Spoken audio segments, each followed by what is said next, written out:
In the beginning, we can see a construction site where stern men in helmets are building an object. John Garrity is an adult, brutal man with a beard. He is a professional engineer, and he is engaged in the construction of skyscrapers in Florida. John has to get off work early today to help his wife prepare their house for the party. Tomorrow they are going to celebrate his son's birthday, as Nate will turn 7. John has a tense relationship with his wife, so he is not in a hurry to go home. On the way, the man listens to the radio news report about a comet called Clark, which is approaching the Earth. At home, John meets his wife, Allison, who is working out on a treadmill. They start a rather awkward dialogue about the upcoming party dedicated to their son's birthday. Obviously, there is tension between the spouses, which John notices. Then, together with his son, they go to the boy's room, where John praises his drawings. They also discuss the boy's drawing of Comet Clark. John picks the boy up, and they fall onto the bed together. The father and the son begin to talk about a new device that helps keep the boy's insulin levels up because he suffers from diabetes. They also mention that John and Allie's relationship has gotten worse. They both go down to the living room and listen to the news about the approaching comet. The comet is moving at an unusual speed and leaves behind a lot of ice fragments. That night, the spouses sleep separately. In the morning, the family starts getting ready for the party. John is busy with barbecue and listens to the news, which says that Clark will soon approach the Earth. But there is no need to worry about it because the fragments will not reach the surface of the planet. Allie comes to John and asks him to go to the store to buy some more things for the party. John takes his son with him and heads to the store. There, John and people around notice many military planes in the sky and a comet flying towards the Earth. While John is shopping with his son, he receives a notification and then a call from the government. No one in the store except John has received such a call. They inform him that his family has been selected for evacuation to an underground shelter. The same warning is being broadcast on TV in the Garrity's house. But Allie doesn't notice it because of the noisy hairdryer. John listens to the message, pays for the purchases, and hurries back home. On the way, the man sees a huge amount of military transport. Arriving home, John sees that the party has begun, and the guests have already arrived. The man approaches his wife and asks if she has received a warning, but Allie thinks that this is just a training alert. John disagrees with her, as he has seen half of the air fleet race into the sky. After the conversation, the couple returns to the living room, where all the guests are watching the news. The comet Clark is supposed to fall into the Atlantic Ocean, so no one is worried. But the comet does not fall into the ocean, and suddenly a small earthquake begins. John runs outside and sees a flock of birds flying in one direction. Then a powerful shock wave knocks the man down. After this, John returns to the house where everyone is scared and listening to the news. It turns out that the prediction of the comet's impact location was wrong, and it has landed in central Florida, creating a shock wave thousands of miles long. The city where the comet fell is completely destroyed. John receives another call with an emergency alert. The TV also displays a message, but none of the guests receive a similar warning. The message states that John cannot take anyone with him to the shelter except his family. He also receives a QR code that will allow him to board a plane and get to the shelter. At this time, all the guests begin to panic and go outside. The Garrity family begins to pack their things. John worries about whether there will be enough insulin for their son. Nate asks about his grandfather and whether he will go with them or not. He goes outside and tells his father that the sky's on fire. When the family gets into the car, they see that none of their neighbors have received a similar alert. Before they leave, John's friend comes to the car and tells him that a comet fragment is approaching the Earth, and it can kill the whole creation. The family leaves, but they are stopped by a neighbor who asks to take her daughter with them, so that she has a chance to survive. However, John refuses, realizing that the girl is not on the list,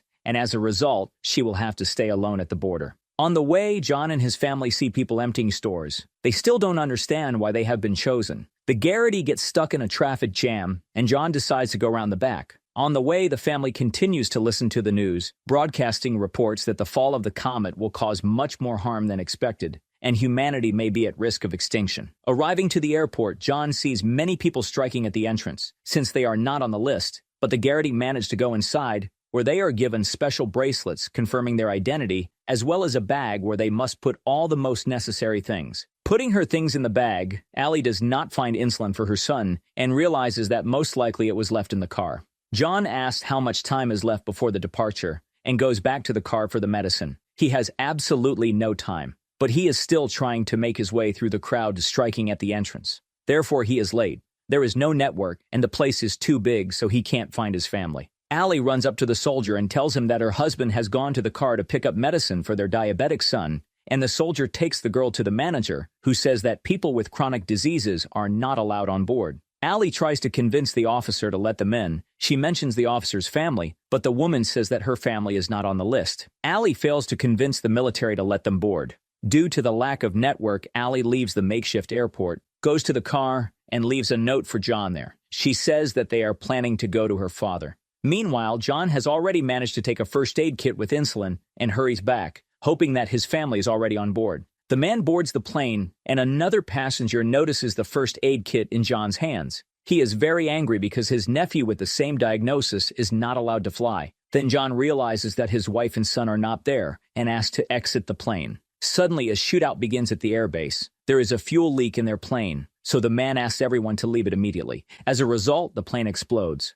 John runs up to one officer and asks about his family, but gets no answer. Meanwhile, Allie and her son are near the car. Then suddenly, Nate feels sick as the insulin in the pump has run out. John hurries back to the car, but when he arrives, he sees a note from his wife. Meanwhile, Allie and her son go to the pharmacy, where she checks the boy's sugar level and takes insulin. The pharmacy and nearby stores are completely robbed by looters. Suddenly, a shootout begins and a disabled old lady is killed in front of Allie and Nathan's eyes. When one of the shooters sees Allie with her 7-year-old son, he takes pity on them and gives them a chance to leave. Leaving the drugstore, the woman sees a married couple and asks for a ride since their grandfather's house is on the way. The woman notices that Allie has a bracelet on her wrist. An unpleasant conversation about the chosen ones who are given the right to be saved begins. Soon, the man driving the car starts to behave in a very strange way. As a result, he pushes Allie out of the car and grabs her identification bracelet, taking the boy with him. His wife says that Nate will have a chance to be saved, and they will take care of him. Meanwhile, John successfully finds a ride. He gets into a truck with many people inside. John starts a conversation with one of the men named Colin. It turns out that the rescue list includes people holding important and useful positions. So that is the reason why only some people have received rescue notifications. Colin says that he personally knows the truck driver and that he, in fact, can provide them with shelter. He also says that the military has set up a special shelter in Greenland, and this is the exact place where the rescue planes are heading. One of the men in the truck notices the bracelet on John's hand and wants to take it. He tries to grab the bracelet and starts a fight. Because of the scuffle, the truck begins to rock, and the driver loses control. All the passengers are thrown to the ground. John ends up with a hammer in his hands, which he uses to kill the attacker. Colin also dies. Meanwhile, Allie is picked up by a car, and they head to the airbase where the couple who has kidnapped Nate is going. The kidnappers arrive at the base and approach the gate, pretending to be a family and presenting Nate as their son. But the boy tells the officer that they are not his parents. Because of this, the couple is not allowed on the plane. The boy is taken by a soldier. Later, his mother gets to the airbase and asks the officers about her kidnapped son. She and one of the soldiers search for him in the children's wards and finally find the boy. A nurse tells the mother that the boy was given insulin and passes her a first aid kit with the necessary medications that are enough for a week. The nurse also says that they can take a military bus to get to their grandfather's house. Meanwhile, John breaks into a stranger's home to get water and turns on TV. The news report says that the maximum impact of the comet is expected in less than 24 hours. John takes the car keys and leaves a note. After some time, John arrives at his wife's father's home, who he is actually at odds with. There he sees him playing cards and relaxing with his friends. The old man is not happy to see John. He asks why he has come without Allie and Nate. At this moment, John realizes that neither Nate nor Allie are there. In the heat of the argument, both men understand that they need to behave rationally and bury the hatchet. John asks if the phone is working, and the old man replies that there are beeps, but the call is cut. At this time, the mother and the son arrive to a gas station near the grandfather's house. There is a payphone there, and Allie tries calling the grandfather. John is near the phone, but the old man picks it up first. Then Allie says that they have arrived and they are nearby. John and his wife's father arrive to pick them up. The family is finally reunited. The largest fragment of the comet is expected to fall. At home, John watches news reports about the shelter and understands that Colin's words were true. The man convinces his wife that they should go to Canada. If they leave right now, they will have time to escape.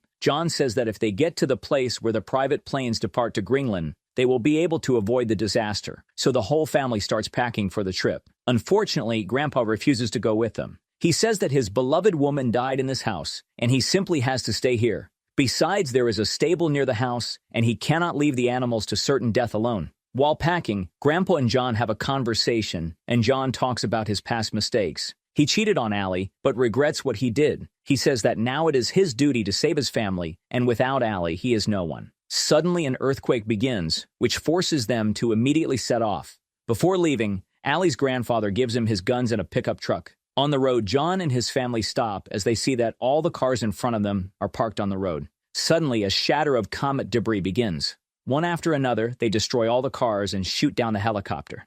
John tries to drive away, but debris falls everywhere. He moves to the back seat to help his family and tries to find shelter. He notices a bridge, so the family runs out of the car and hides under a half-collapsed bridge. He notices a man in a burning car parked next to the bridge and rushes to save him. Later at night, when the force of nature stops raging, they have to continue their way. The radio broadcasts that there is very little time left before 75% of all life on the planet will be destroyed by the comet. Suddenly, the couple notices a plane taking off. There is not much time left, and before the plane takes off, John takes a shortcut right onto the runway. He literally drives towards the plane. Eventually, John manages to persuade the pilot to take them on board, although the man says that the cabin is completely full, but they come on board without their things. The plane's cabin is really full. The woman says that they can put the children on their laps, so the adults will have enough space. When John was saving a man from a burning car, he seriously injured his arm. On the plane, he is provided with a first aid kit, which contains hydrogen peroxide and burn ointment so that he can treat the wound. The son carefully helps his father when the procedure is over. John dozes off. He dreams of scenes from the past, some happy moments of Nate's childhood and his love for Allie. When the man wakes up, the plane is already in Greenland. The area seems to be untouched by the comet. The mountain ranges are covered with ice, and the rivers stretch across the area.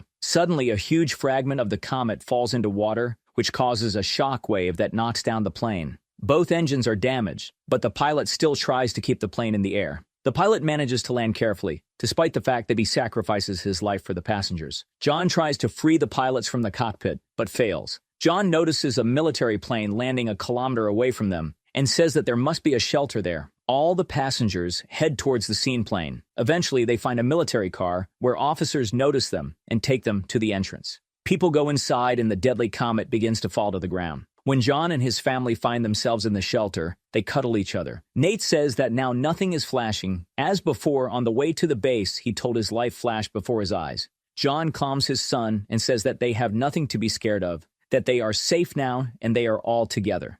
John has a flashback of how happy they were together, how small Nate was, and how much he loved Allie. 9 months later, we see that the entire Earth is devastated and the cities are destroyed. A radio signal is transmitted that there is no more radiation in the air. All the people, including John, come out of the shelter. They are told that it has been a long 9 months underground. People see the ruins around them, but also a bird flying in the sky, which means that life on the planet is beginning to recover. It turns out that shelters were arranged all over the planet, and many people have survived.